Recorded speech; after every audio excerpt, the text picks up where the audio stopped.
Hello everyone, आप सब कैसे हैं। मैं उम्मीद करता हूं कि बहुत अच्छे होंगे, अपनी पढ़ाई को बहुत अच्छे से कर रहे होंगे। मैं आकाश कुमार बढ़ाना आईसीटी वर्चुअल क्लासरूम में आपका बहुत बहुत स्वागत करता हूं। मेरे प्यारे बच्चों, आप सब कैसे हैं।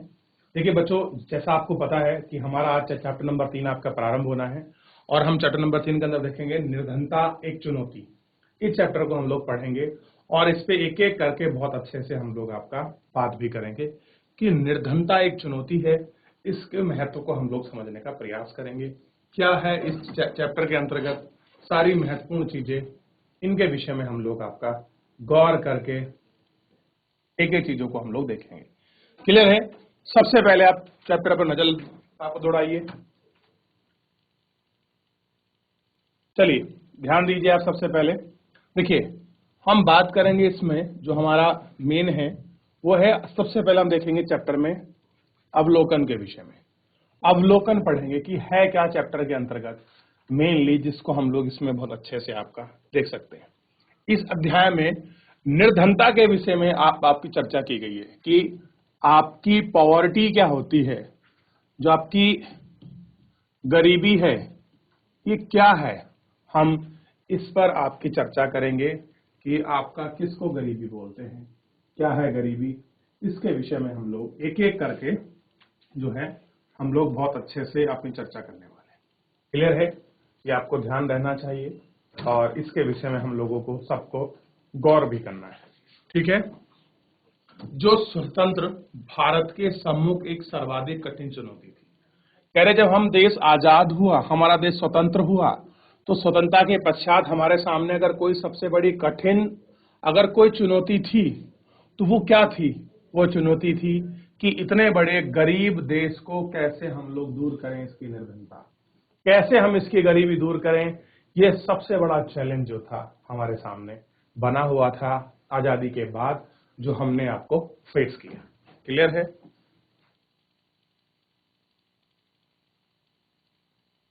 क्लियर है बच्चों। अब देखिए उदाहरण द्वारा इसमें बहुआयामी समस्या पर आपका चर्चा करने के पक्ष में यह सामाजिक अध्ययन विज्ञान के निर्धनता के दृष्टिकोण पर आपकी चर्चा करता है। अब देखिए, हम कह सकते हैं गरीबी केवल एक तरह की गरीबी नहीं है कि आप गरीब हैं, बहुआयामी गरीबी है। इसमें हम लोग बहुत प्रकार की जो आपका गरीबी है हम इसको देख सकते हैं। हम बहुआयामी जो आपकी गरीबी है हम इसको समझ सकते हैं और कैसे कैसे आयाम है गरीबी के और किस आधार पर गरीबी को रखा गया है, इन सभी पर हम लोग आपका एक एक करके बहुत अच्छे से हम लोग अपनी इस पर अपनी चर्चा करेंगे। क्लियर है बच्चों। आइए अब देखिए, बात कर रहे हैं भारत तथा विश्व में निर्धनता की प्रवृत्तियों को निर्धनता रेखा की अवधारणा के माध्यम समझेंगे। अब चाहे विश्व लेवल पर बात करें या भारत लेवल पर बात करें, जो आपकी निर्धनता लेवल की जो आपकी प्रवृत्तियां हैं, उन प्रवृत्तियों में निर्धनता रेखा की क्या अवधारणाएं हैं, क्या उनकी चीजें हैं, उन पर हम लोग गौर करेंगे और एक एक करके हम गौर कर सारी बातों को बहुत अच्छे से आपका समझने का, उनको देखने का आपका प्रयास करेंगे कि आखिर में निर्धनता होती क्या है और कैसे निर्धनता हो रही है। इन सभी को हम लोग अपना गौर करने वाले हैं।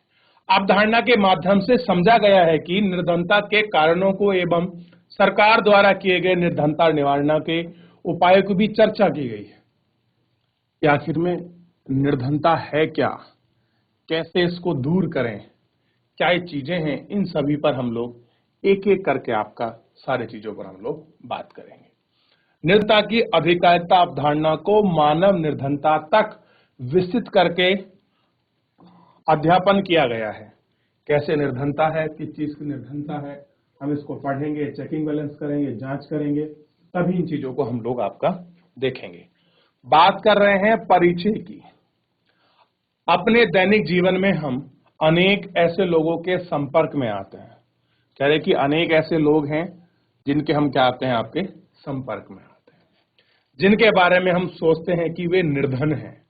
कैसे हैं, गरीब हैं। आप देखते हैं कि अगर आप व्यवहारिक रूप से गरीबी को, निर्धन व्यक्ति को आपने देखा होगा कि वो अपने संसाधनों को लेने में, अपनी आवश्यकताओं की पूर्ति के लिए वो कितना असमर्थ अपने आप को महसूस करता है और ना जाने कितनी ऐसी आपकी समस्या है जिनको वो फेस करता है।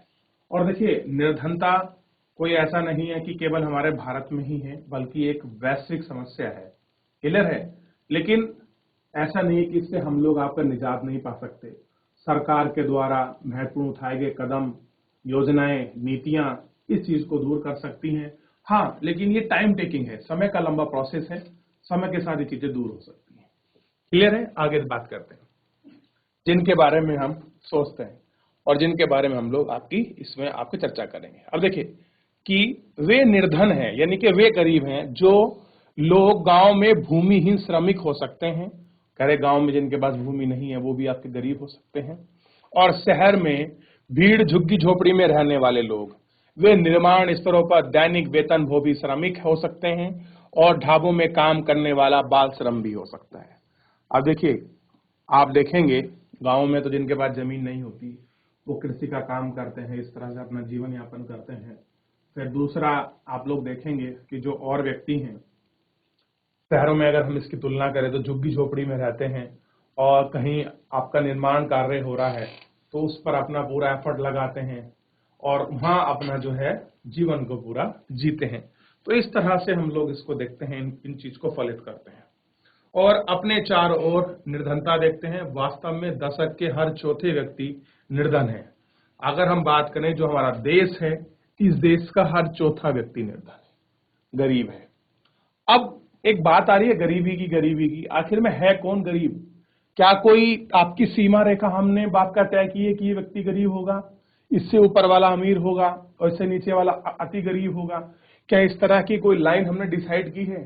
तो इन सब के विषय में हम लोग जरूर पढ़ेंगे और इसकी विस्तृत से हम लोग अपनी चर्चा भी करेंगे। देखिए आप लोग, इसका अर्थ यह है कि वर्ष 2011-12 में भारत में मोटे मोटे तौर पर 270 मिलियन यानी कि 27 करोड़ लोग निर्धनता में जीते हैं। कितने बच्चों? ध्यान रखना, एक बहुत बड़ा नंबर आया है 27 CR, 27 करोड़ लोग ऐसे हैं जो आपका निर्धनता में जी रहे हैं। आप सोच के देखिए, एक कितना बड़ा नंबर है जो आपकी गरीबी रेखा में भारत का ही रहा है। 27 करोड़ किसी देश की पॉपुलेशन गरीब होना, उसको खाना खिलाना, उसकी स्वास्थ्य सुविधाएं, उसकी चिकित्साएं, उसकी ना जाने कितनी ऐसी समस्याएं, उन सबको रिजॉल्व करना, उनको उस बराबर सामाजिक समता में खड़ा करना, ये किसी भी देश के लिए बहुत बड़ी समस्या है, क्योंकि ये नंबर बहुत बड़ा है। 27 CR, 27 करोड़, 270 मिलियन। अब सोच के देखिए, क्या थोड़ी बड़ी ये बात का नंबर से, क्या छोटी संख्या में ये लोग इस तरह के हैं? नहीं, एक बहुत बड़ा नंबर है जो गरीबी के रूप में हमारे सामने है। ठीक है, निर्धनता में जीते। इसका अर्थ यह निकलता है कि विश्व में भारत की सबसे अधिक निर्धनता का संकेंद्रण है और इसे चुनौती गंभीरता से दर्शाती है और हमको इसको देखना चाहिए और इस पर हम लोगों को बहुत अच्छे से बात भी करनी चाहिए। इमेज के माध्यम से आप समझ सकते हैं कि लोग कैसे अपना जीवन जीने के लिए किस तरह की आजीविका का सहारा लेते हैं, कैसे अपना जीवन पर्याप्त कर रहे हैं। इन सभी के विषय पर आप लोग गौर करके एक एक करके बहुत अच्छे से इस पे देख सकते हैं और बहुत अच्छे से इस पे बात भी कर सकते हैं। क्लियर है मेरे प्यारे बच्चों? ये आपको ध्यान रखना है। क्लियर है? आगे देखिए, निर्धनता के उपरोक्त मामलों का अध्ययन करें और निर्धनता संबंधित मुद्दों पर अपनी चर्चा करें। अब मुझे बताइए, भूमिहीनता किसको कहते हैं? बेरोजगारी किसको कहेंगे? परिवार का आकार, साक्षरता, खराब स्वास्थ्य या कुपोषण, बाल श्रम, असहायता, इन सारे को आप लोगों को कम से कम सभी को 50 शब्दों में आपको लिखना है। इन सभी को कितने में लिखना है? 50 शब्दों में, ताकि कोई आपसे पूछ ले कि भूमिहीनता क्या है भाई, बेरोजगारी किसको कहेंगे, परिवार का आकार क्या है, निरक्षरता क्या है, असहायता किसको कहते हैं, बाल श्रम क्या है। ये जब तक आप इन पे अपने सहपाठियों के साथ अपनी एक चर्चा नहीं करोगे तब तक आपको क्लियर नहीं होगा, क्योंकि ये सारे शब्द आपको अभी तक जितना आपने पढ़ा है, चाहे 8th क्लास रहा हो, 6 रहा हो, 7th रहा हो और चाहे 9th में इवन, ये सारी चीजें आपको मिली। ये भूमिहीनता अभी हमने पढ़ा था, ठीक है। बेरोजगारी आपको आगे मिलेगा, निरक्षरता आपको मिलेगा, बाल श्रम आपने शब्द पढ़ा कि बाल श्रम क्या है, क्लियर है। आप इस सारे मुद्दों पर आप लोग चर्चा करिए। ये इश्यू हैं, ये आपके इंटरनेशनल इश्यू हैं। क्लियर है? आप इन पर चर्चा करिए अपनी, और एक इस इमेज को देखिए और लखा की कहानी इत्यादि को हम लोग चैप्टर के माध्यम से पढ़ते चलेंगे और इसको देखते भी चलेंगे मेरे प्यारे बच्चों। अब देखिए, हम लोग इसमें आपकी पूरी आपका चर्चा करने वाले हैं। अब हमको इन सब मुद्दों पर एक एक करके जो है आपका बात करना है, ठीक है? कि कैसा सामाजिक आधार है, कैसी सामाजिक दृष्टि निर्धनता, जिसके विषय में हम लोग एक एक करके सब पर बात करेंगे। तो फिलहाल इसमें कुछ पूछना हो, कोई डाउट हो तो आप मुझसे पूछ सकते हैं। कोई भी बच्चा किसी भी स्कूल का, तो बच्चों देख लिया पूरा? चलिए थोड़ा सा हम लोग आगे बात कर लेते हैं। अगर हम बात करें कि सामाजिक वैज्ञानिकों की दृष्टि में निर्धनता, देखिए जो अभी कहानियां हैं जो स्टोरी रूप में हमको आपकी गरीबी को जो आपका समझाएगा उसको हम बाद में देखेंगे। फिलहाल हम लोग जो है सामाजिक दृष्टिकोण से क्या है गरीबी, इन सब विषयों में हम लोग आपका पढ़ते हैं और इसके विषय में हम लोग आपका ध्यान देते हैं कि क्या है निर्धनता और हम किसको कहेंगे आपका पॉवर्टी। क्लियर है? देखिए, सामाजिक वैज्ञानिकों की दृष्टि में निर्धनता, चूंकि निर्धनता के अनेक पहलू हैं। कैसे हैं? अनेक पहलू हैं। सामाजिक वैज्ञानिक उसे अनेक सूचकों के माध्यम से देखते हैं। सामान्यतः प्रयोग किए जाने वाला सूचक वे हैं जो आय और उपभोक्ता के स्तर से संबंधित है। किससे हैं?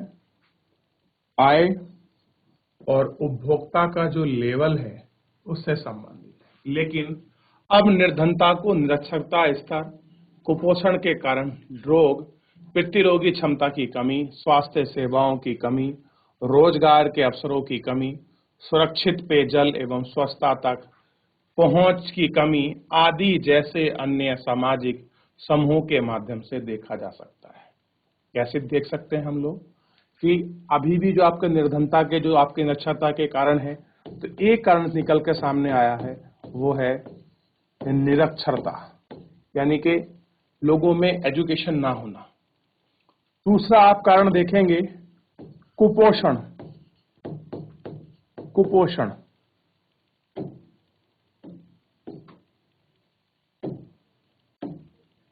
क्या है? कुपोषण। और तीसरा कारण आपको इसमें मिलेगा स्वास्थ्य। ठीक है, ये तीन चीज हैं। और अभी चौथा भी ऐसे आपको मिलेगा, एक मिलेगा रोजगार में अवसर की कमी। क्या मिलेगा?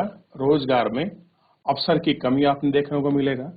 और फिफ्थ नंबर में देख सकते हैं जो पेयजल है वो स्वस्थ नहीं होगा। और इसी में ऐड कर लीजिए अगला स्वच्छता।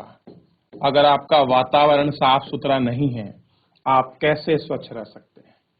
ये तो एक इनिशियल चीजें हैं, अभी बहुत बेसिक है। गरीबी को मिटाने के लिए ये तो आपके प्रारंभिक चरण है, इनको तो पार करना ही है। और बहुत सारी ऐसी चीजें हैं जिनको आपको उन सभी चरण से होकर गुजरना है। क्या है? उन सभी चरणों से आपको होकर गुजरना है और उन सारे चरणों को आपको ध्यान भी रखना है कि आप किस तरह से इन स्टेप को आप लोग अच्छे से क्लियर करते हैं। ठीक, तो इन चरणों को समझना है, इन स्टेप को देखना है कि क्या है और आप समझ। आप बताइए, भारत में आज भी अगर आप एजुकेशन को लोग देखेंगे तो आपको डाटा मिलेगा, इसमें मैं आपको चैप्टर में पढ़ाऊंगा कि कैसे जो आपके ड्रॉप आउट हैं उनके केसेस कैसे आपको ज्यादा दिखाई देंगे, कैसे लोग ज्यादा आपके ड्रॉप आउट हैं, कैसे लोग ज्यादा आपका इस टाइम आप इनको देख रहे हैं कि वो जॉब छोड़ रहे हैं। ये सारी चीजें जो हैं आपको दिखाई देंगी और आप इसमें बहुत अच्छे से एक एक करके आप उनको समझ सकते हैं और एक एक करके आप उनको देख भी सकते हैं कि क्या उनका पहलू है। क्लियर है? तो आप इसको समझ पा रहे हैं अच्छे से, आप इनको देख पा रहे हैं। क्लियर है? तो आपको इन सभी को देखना है और एक एक करके इन सभी पर आपका बहुत अच्छे से आपको बात भी करनी है। आइए बात करते हैं निर्धनता रेखा की, गरीबी। अब आपने सुना होगा कि एक व्यक्ति है आपकी पॉवर्टी लाइन से नीचे है, एक और नीचे है, एक अति नीचे है। ये कहते हैं अति गरीब, अति निम्न गरीब, यानी जिसके लिए खाने पीने के लिए कुछ नहीं। एक गरीब है यानी कि बस खाना पीना चल रहा है, मकान इत्यादि नहीं है। एक उससे ऊपर है, खाना पीना है, मकान, लेकिन अपनी आवश्यकताओं की पूर्ति नहीं कर पा रहा है। एक उसके ऊपर है कि बस ठीक है, ना गरीब है ना अमीर है। ऐसी तरह से ही ये जो ऊपर का स्तर है वो आपका बढ़ता जाता है। इन सभी स्तरों पर, इन सभी चीजों पर आज हम लोग अपने चैप्टर के माध्यम से आपके चर्चा करेंगे विस्तृत से, और एक एक करके इनको जानने का जो है हम लोग अपना प्रयास भी करेंगे। बच्चों क्लियर रहेगा, समझ आएगा इतना? तो पिछला जितना पढ़ा है उसमें कोई डाउट है या कोई चीज आपको समझ नहीं आ रही है तो आप मुझसे पूछ सकते हैं मेरे प्यारे बच्चों। कोई भी अगर डाउट बनता है, कोई चीज आपको समझ नहीं आती है चैप्टर में, तो आप मुझसे पूछ सकते हैं। देखिए आगे देखते हैं, समझिए।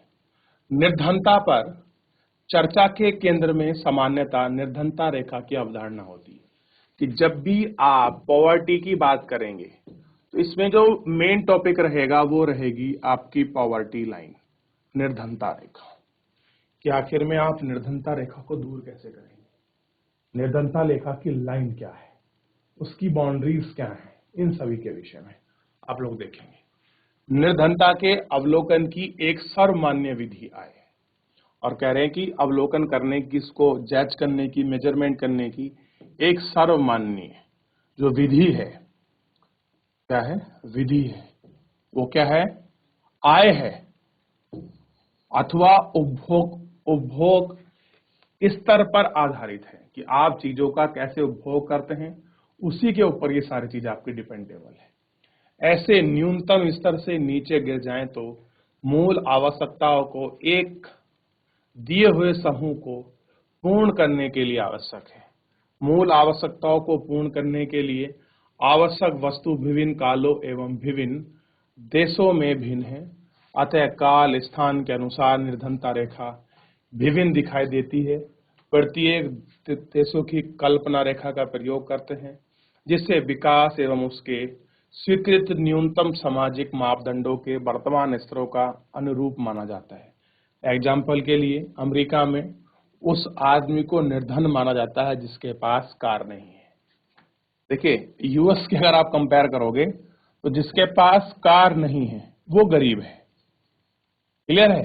अब मुझे बताइए, अगर हम भारत में आपकी तुलना करने लग जाए तो यह आंकड़ा जो है जिसे हम लोग पढ़ रहे थे 20 CR, ये अराउंड ऑफ बहुत आराम से 65 CR पहुंच जाएगा अगर हम कार की तुलना करने लगे कि जिनके पास कार नहीं है वो गरीब है। अभी तो हम लोग निर्धनता को कैलोरी में मापते हैं। किसमें मापते हैं? कैलोरी में ही मापकर हम लोग उसकी तुलना करते हैं। क्लियर है? ये चीजें आपको पता होनी चाहिए। ठीक है, पढ़िए इसको, देखिए।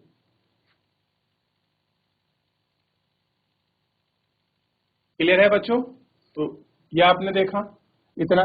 चलिए कुछ पूछना हो पीछे आप इसे पूछ सकते हैं। चलिए मैं आपको कुछ और चीज आपको समझाता हूं। देखिए निर्धनता को जो है सरकार के सामने इसको दूर करना, इसको मापना एक अपने आप में बहुत बड़ी समस्या है। कैसी है? बहुत बड़ी समस्या। देखिए सबसे पहले देश में जितनी भी जनता है, जितने भी लोग हैं, उन सबको, और उनमें से स्पेशली जिनकी हम बात कर रहे हैं जो 27 आपके करोड़ लोग हैं, उनको रोजगार, स्वास्थ्य, शिक्षा, भोजन, जल व स्वच्छता, क्लियर है, और अन्य बहुत सारे ऐसे पहलू हैं जो उनकी आवश्यकता है, इनको ही प्राप्त कराना बहुत कठिन है। अब स्वास्थ्य में आपके पोषण संबंधित जो आपकी चीजें हैं वो हम इनको इंक्लूड कर सकते हैं। आप देखिए जो एक स्वस्थ व्यक्ति होता है वो स्वस्थ व्यक्ति काम करने में ज्यादा कुशलता पूर्वक अपनी फुल एनर्जी के साथ काम कर सकता है, जबकि एक बीमार व्यक्ति इतने अच्छे से और इतनी कुशलता से उस कार्य को जो है वो नहीं कर सकता। ये आप बहुत अच्छे से समझ सकते हैं और ये आप बहुत अच्छे से देख भी सकते हैं। क्लियर है? इस तरह की चीजें कैसे होती हैं और कैसे उनके संपत्ता को आपका पूरा किया जाता है, आप इसको समझ भी सकते हैं। ठीक, तो पिछला हमने इन सब चीजों पर, भूमिहीनता इत्यादि पर हम लोग अपने चर्चा कर रहे थे। चलिए पहले इन्हें मैं आपको करा ही देता हूं, क्योंकि आप जब तक नहीं करेंगे, आप इनको नहीं पढ़ेंगे, आप इनको समझ कैसे आएगा। देखिए, व्यवहारिक रूप से समझिए, कौन है भूमिहीनता, आप किसको कहेंगे? अब देखिए, जिस व्यक्ति के पास भूमि ही नहीं है वो कौन हो गया? भूमिहीन। तो बिल्कुल समझिए, ऐसा व्यक्ति जिसके पास भूमि नहीं है वो व्यक्ति क्या है? भूमिहीन है। क्योंकि व्यक्ति भूमि के माध्यम से अपने परिवार और अपना पालन पोषण करने के लिए पर्याप्त मात्रा में, या ना भी हो पर्याप्त मात्रा में, क्या करता है? अनाज पैदा कर लेता है, जिससे वो अपने खाद्यान्न संबंधी चीजों पर आपका मुक्ति पा सके। क्लियर है? क्या पा सके? खाद्यान्न संबंधी चीजों पर आपकी मुक्ति पा सके। इसलिए क्या कहते हैं उसको? भूमिहीनता कहते हैं। क्लियर है? ये आपको पता है। यानी कि ऐसा व्यक्ति जिसके पास जमीन नहीं है वो व्यक्ति भूमिहीन है। ठीक, अगला देखिए, बेरोजगारी, अनएम्प्लॉयमेंट, किसको कहेंगे? बेरोजगारी। यानी कि कोई ऐसा व्यक्ति है जो काम की तलाश में है और उसको उसके मुताबिक काम नहीं मिल रहा, वो भी बेरोजगारी है। मान लीजिए आप एक सॉफ्टवेयर इंजीनियर हैं और सॉफ्टवेयर इंजीनियर को अगर किसी कंपनी में सॉफ्टवेयर डिजाइन करने के लिए या सॉफ्टवेयर में काम करने के लिए अगर आपकी जॉब नहीं मिल रही है तो आप बेरोजगार। अब आप ये नहीं कह सकते कि आप सॉफ्टवेयर इंजीनियर हैं तो आप कहीं पर जाकर निर्माण कार्य संबंधी में आप सीमेंट वगैरह आप उठा लीजिए, तो ऐसा नहीं। क्योंकि जिस क्षेत्र का जो व्यक्ति है उस क्षेत्र में उस व्यक्ति को रोजगार मिलना चाहिए। क्लियर है? एक ऐसी भी बेरोजगारी है कि वो कहीं भी काम करना चाहता है लेकिन उसको काम नहीं मिल रहा। आप बेरोजगारी के प्रकार पढ़ोगे, मौसमी बेरोजगारी, प्रच्छन्न बेरोजगारी, छुपी हुई बेरोजगारी। क्लियर है? ये सारे प्रकार आपको देखने के लिए इस बेरोजगारी के अंदर आपको मिलेंगे। अब हम बात कर रहे हैं परिवार के आकार की। क्या है परिवार का आकार? अगर मैं आपसे पूछूं, बताइए आप मुझे। तो परिवार के आकार में सिंपल सा मतलब ये है मेरे प्यारे बच्चों कि किसी परिवार में सदस्यों की संख्या कितनी। एक सदस्य का परिवार तो नहीं हो सकता, तो सिंगल व्यक्ति है, 2 हैं, 3 हैं, 4 हैं, 5 हैं, कितने परिवार के लोग हैं, कितनी उनकी आवश्यकता है, कितनी उनकी प्राप्ति हो रही है, कितना उनको संघर्ष करना पड़ रहा है, ये सब डिपेंड करता है जो परिवार है उसके आकार पर। क्लियर है ना? इतना इसको देख लीजिए, समझिए। कुछ पूछना तो आप मुझसे पूछिए।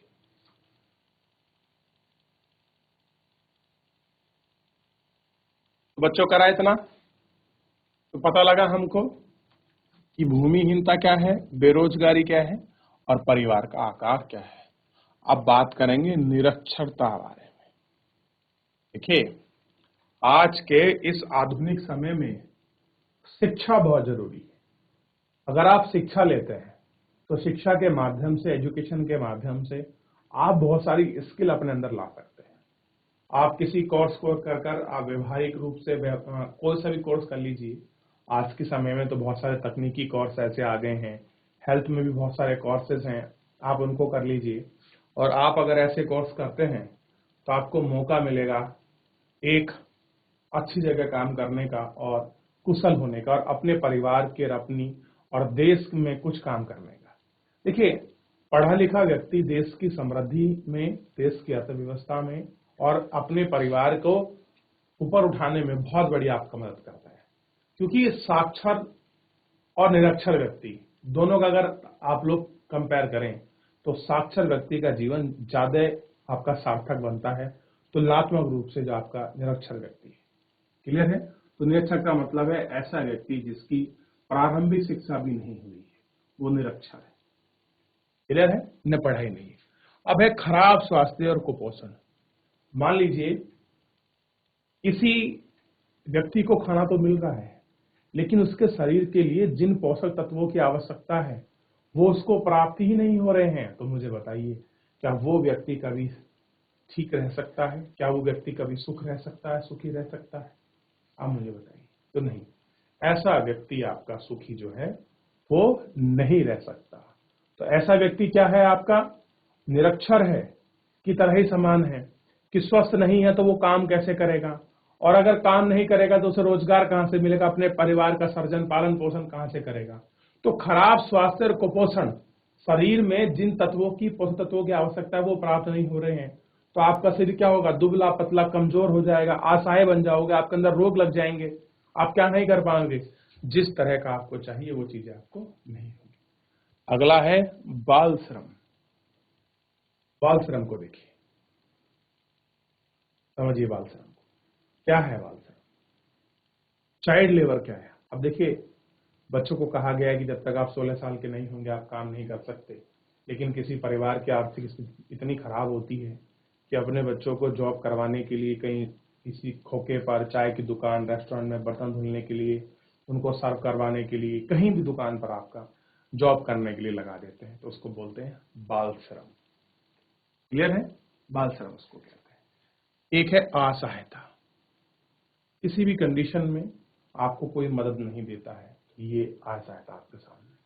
और ये सारे पहलू होते हैं गरीबी के। ये गरीबी में हर चीज छुपी होती है, भूमिहीनता भी है, बेरोजगारी है, परिवार का काय बड़ा है, निरक्षरता है, स्वास्थ्य अच्छा नहीं है, बाल श्रम हो रहा और असहायता है। ये सारी चीजें जो है इसके अंतर्गत ही आपकी छुपी होती है। ठीक। और निर्धनता रेखा की बात कर रहे थे कि क्या निर्धनता रेखा है, क्या उसकी निर्धनता लाइन है, इन सभी पर हम लोग अपनी कल्पना भी कर रहे थे और उन पर विचार भी कर रहे थे। अब देखिए, हमारे यहां तो 27 करोड़ लोगों को उनकी बेसिक चीजें प्राप्त कराना ही आपका निर्धनता दूर करना है, जबकि यूएस में, अमेरिका में किसी व्यक्ति के पास कार नहीं है तो वो गरीब है। अब देखिए, तुलना देखिए, दोनों देशों के बीच की जो आर्थिक असमानता है आप उसको देखिए, एक यहां पर है तो एक यहां पर है। ये व्यक्ति कह रहा है कि मेरी बेसिक चीजें पूरी हो जाएं, मेरा स्वास्थ्य, संबंधी, रोजगार, मेरे को रोटी कपड़ा मकान मिल जाए। भाई, आम आदमी की यही तो चाह होती है, रोटी कपड़ा और मकान।